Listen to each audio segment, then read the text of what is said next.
you've received a $5,000 administrative penalty through Occupational Health and Safety Alberta. Yeah, it's a bit of a saga. The whole deal with AHS started to almost die down a little bit. We hadn't heard from them for quite a while. And then out of the blue, we got an email from OHS. We'd like to come in and do a routine inspection of your building, your worksite.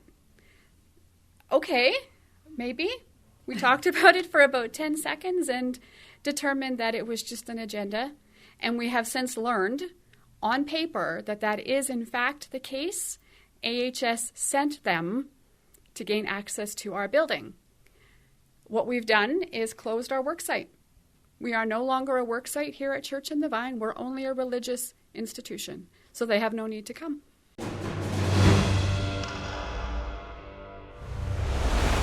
Sheila Gunn-Reid for Rebel News, and I'm back again with my friends Rodney and Tracy Fortin. They're the pastors here at Church in the Vine in Edmonton, and we've got to do an update to your Fight the Fines file, because it's not just a case, it's a file.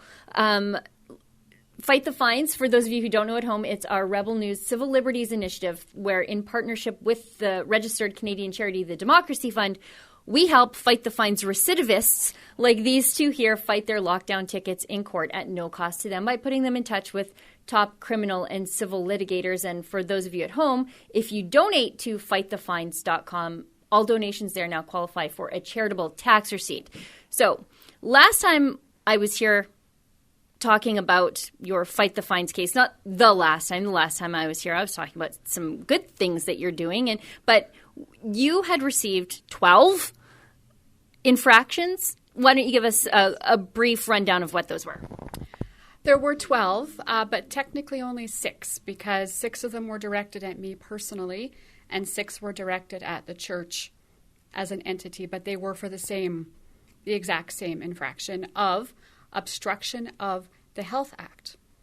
That came about just because back in February we determined that Alberta Health Services was not inclined to give us the red check mark of compliance, even though we tried. Their list of demands was getting longer, so we determined to keep them out. So basically, like we talked about last time, they come to our door and we respectfully decline them access based on Section 176. So we obstruct their entrance, and now we have tickets. And they were going to come to interrupt church services to check for COVID compliance. And you two decided, along with the elders at the church, you're just not going to let that happen. They're not going to come and interrupt your church services. Yeah, no, they're definitely breaking the law by interrupting the church services. And I mean, the Criminal Code 176 actually helps us to determine what law is in this case, and the law's on our side, obviously, as churches. And so we're just trying to help them not to break the law by keeping them out of our building. And now we've got some news on that file. You've received a $5,000 administrative penalty through Occupational Health and Safety Alberta. Yeah, it's a bit of a saga. The whole deal with AHS started to almost die down a little bit. We hadn't heard from them for quite a while. And then out of the blue, we got an email from OHS. We'd like to come in and do a routine inspection of your building, your worksite. Okay, maybe. We talked about it for about 10 seconds and determined that it was just an agenda. And we have since learned on paper that that is in fact the case. AHS sent them to gain access to our building. What we've done is closed our worksite. We are no longer a worksite here at Church in the Vine. We're only a religious institution. So they have no need to come. Yeah, and I mean, part of the closing of the worksite is if our worksite is closed, then they have no reason to want to come. I mean, we have 2.5 staff members that work here during the week. The worst threat we have is a paper cut. We knew that OHS was just coming from AHS and that they really wanted to give us issues because AHS couldn't be granted access. They wanted to do what AHS couldn't do. So I think that's something we need to realize, that they're pulling out all the stops to hinder churches during this time from meeting, from gathering, and from being the church. And it's simply wrong on every level. We've seen the government do this with businesses, with restaurants. When Alberta Health Services can't get them to close, what they do is they send the liquor inspector to come along, and even though they aren't breaking any liquor laws, they'll just yank their liquor license, just mobilizing the full force of the government to crash down on these tall poppies that are sort of standing up for freedom. You wisely, though, when Occupational Health and Safety wanted to come in, you reached out to your Fight the Fines lawyer, James Kitchen, who is really great, and he gave you some good advice, didn't he? Yeah. He sure did, because the reality is I was inclined for 30 seconds to say, how bad can it be? OHS, they've been around forever. What do they have against us? A routine inspection, they'll walk in. We're not hanging out windows.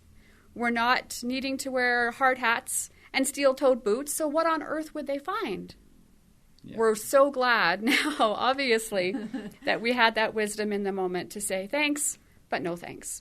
Yeah, I think that's one of the things that some of the more sinister parts of the government will do is they'll use your best qualities against you. And you're inclined to think that people are good and not deceptive, and that's how they were going to get in the door.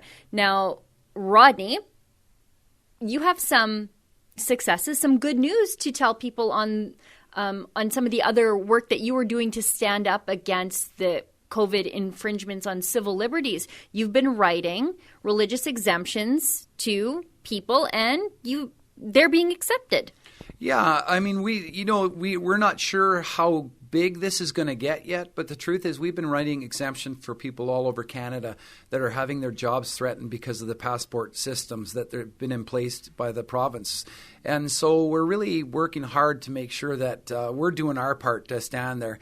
And we had two recently that just came back, one from MacEwan University in Edmonton, and I thought that was really great, and also from the U of A. So, when we have a victory, one victory for us is a victory for everybody, really, for freedoms, right. Because when somebody stands up for their rights and they give them an exemption, that's a really good thing. So that gives us the extra little push and momentum we need to continue to do what we do. So, I don't want to undersell the knock-on effect of giving somebody the ability to continue their education through that religious exemption that you wrote. You are changing somebody's future by your act of standing up for their civil liberties. So, I mean, you've helped build a future with someone. So, I just want to thank you for doing that and for doing that for all the people. You said you're just inundated, yes. Are you not? Yeah, there's lots. We've got so many to do. And actually, I was talking to Pastor Tracy there the other day, and it was interesting.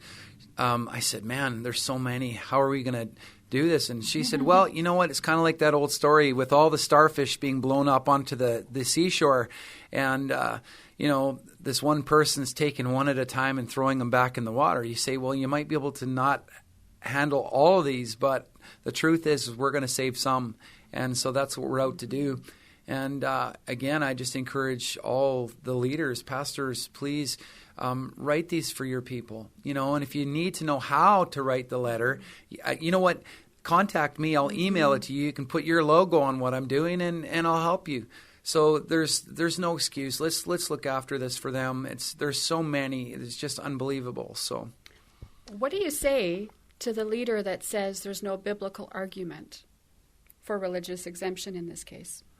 No biblical Hang argument. on, Wow. Tracy, are you trying to get a job? Are you, Tracy? I know I'm here a lot, but are you trying to take my job? That's so funny. Well, that's amazing. We've heard it a lot. Yeah. You know what? The truth is, there is so much biblical argument. But the truth is, Jesus said, what you did to the least of these, or did for the least of these, my brothers, you also did it for me. When one of your brothers and sisters is suffering and about to lose their job, that's when we need to step in and put our arms around them and shepherd them. And the truth is, your body's the temple of the Holy Spirit. That's one argument.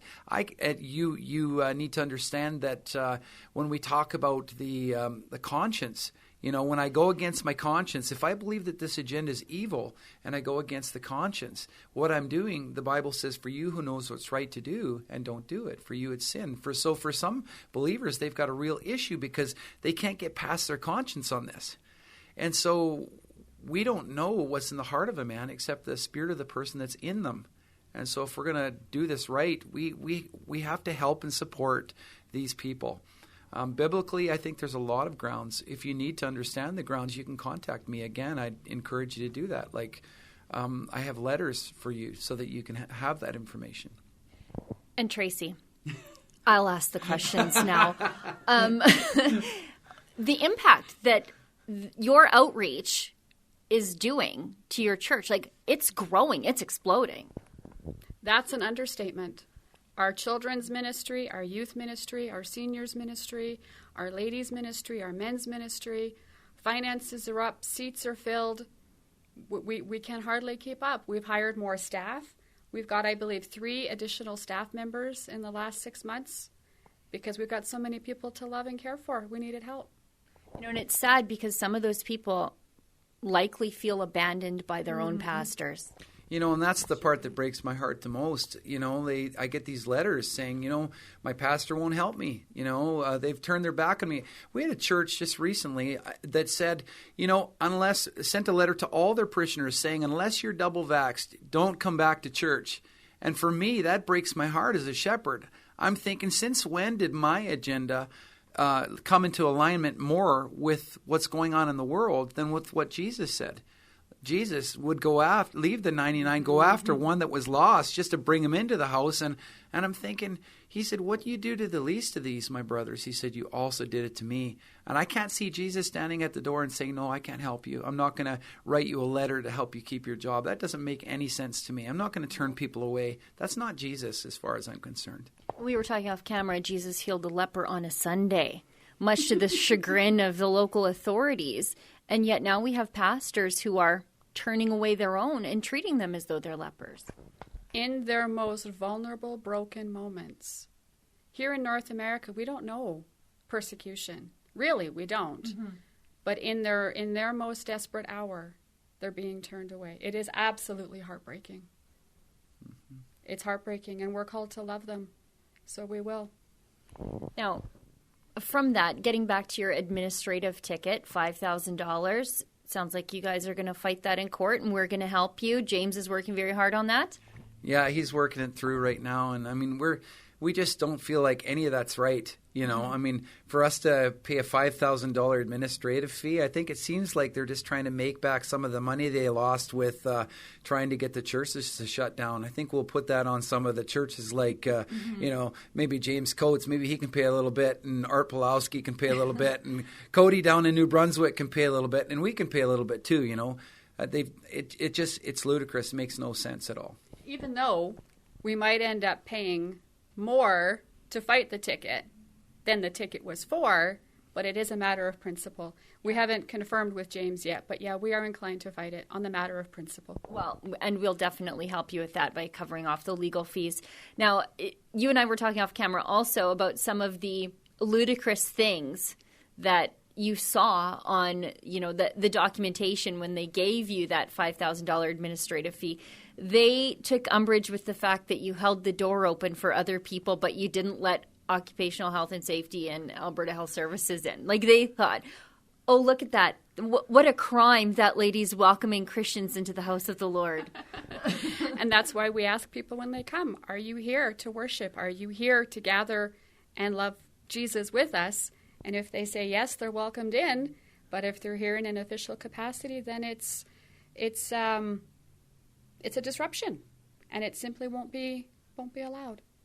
Now, Rodney, I want to ask you really quickly, because we were talking, again, off camera. We do a lot of talking off camera about the church in New Brunswick. It's his Tabernacle Church, and the associate pastor there was arrested on Thanksgiving Sunday, arrested during services on Thanksgiving Sunday.